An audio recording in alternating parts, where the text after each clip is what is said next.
শিক্ষক এবং ছাত্রদের মধ্যে একটা সম্পর্ক বা একটা সেতুবন্ধন যে জায়গাটা, ওটা অনেকাংশ নির্ভর করে যদি ছাত্র নেতৃত্বের জায়গাটা থাকে।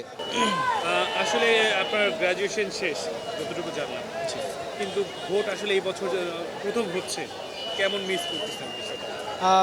বিষয়টা অবশ্যই অনেক বেশি মিস করছি। আর ওই মিসিংটা অনেকাংশ কমে যাচ্ছে যখন এসে আবার পরিবেশটা অবজার্ভ করতে দেখতেছি, ভালোই লাগতেছে আর কি। আর হয়তোবা এর মধ্যে সম্পৃক্ত থাকতে পারলে আরও বেশি ভালো লাগতো, যদি আমাদের সময়ে যদি এরকম কোনো একটা পরিস্থিতি সৃষ্টি হতো বা তখন যদি হতো, তখন বিষয়টা আরও বেশি ভালো লাগতো বা আরও বেশি উপভোগ্য হতো। কারণ এখন তো বাইরে থেকে দেখছি, আসলে ভিতরে কী পরিবেশটা বা কী রকম পরিস্থিতি ওটা তো আর দেখতে পাচ্ছি না। তো ওইটাকেও মিস করছি আর কি। আপনাদের সময় আসলে আপনাদের অধিকার আদায়ের জন্য কারো আসলে কণ্ঠস্বর ছিল না, এখনকার প্রজন্ম তাদের অধিকার আদায়ের জন্য একটা কণ্ঠস্বর পাবে। হ্যাঁ, ডেফিনেটলি একটা ভালো প্ল্যাটফর্ম পাবে, একটা ভালো প্ল্যাটফর্ম পাবে। সবচেয়ে বড় কথা হচ্ছে কি, আসলে বিশ্ববিদ্যালয়ে শিক্ষক এবং ছাত্রদের মধ্যে একটা সম্পর্ক বা একটা সেতুবন্ধন যে জায়গাটা, ওটা অনেকাংশ নির্ভর করে যদি ছাত্র নেতৃত্বের জায়গাটা থাকে। বাট এখন যেটা হচ্ছে, মানে এখানে নিজস্ব ছাত্ররাই নির্বাচন করতেছে তাদের প্রতিনিধি কারা যাবে বা কারা হবে।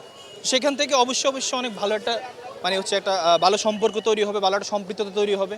ওটা ছাত্রদের অধিকার আদায়ে কাজে লাগবে এবং বিশ্ববিদ্যালয়ের সার্বিক ছাত্রদের কল্যাণের কাজে লাগবে। সেবা দিয়ে আসছে, কি কি বিড়ম্বনায় পড়তে হয়েছে? এখনও পর্যন্ত সেরকম কোনো বিড়ম্বনা আমাদের পড়তে হয়নি। তবে বেশ একটা কেস আমরা এমন পাইছি যে ওনার ভোটার নাম্বার মিসিং ছিল। এর বাইরে তেমন কিছু না। আর প্রার্থীরা মানে ভোটাররা সবাই বেশ স্বতঃস্ফূর্তভাবে অংশগ্রহণ করতেছে এবং বেশ উৎসবমুখর একটা পরিবেশ। ইউনিভার্সিটি জীবনে এটাই আসলে প্রথম ভোট। হ্যাঁ, আসলে কি রকম আশা করেছিলেন, কি রকম হচ্ছে, কি রকম হচ্ছে না, যদি আমাদের কাছে। এটা ইউনিভার্সিটির সাথে আমার জীবনের প্রথম ভোট। আমাদের তো একবার ক্যান্সেল হয়েছিল, তো ওই সময় একটু আশাহত হয়েছিলাম, বাট আমরা এখন আশা করতেছি হ্যাঁ বেশ ভালো যাচ্ছে টোটাল।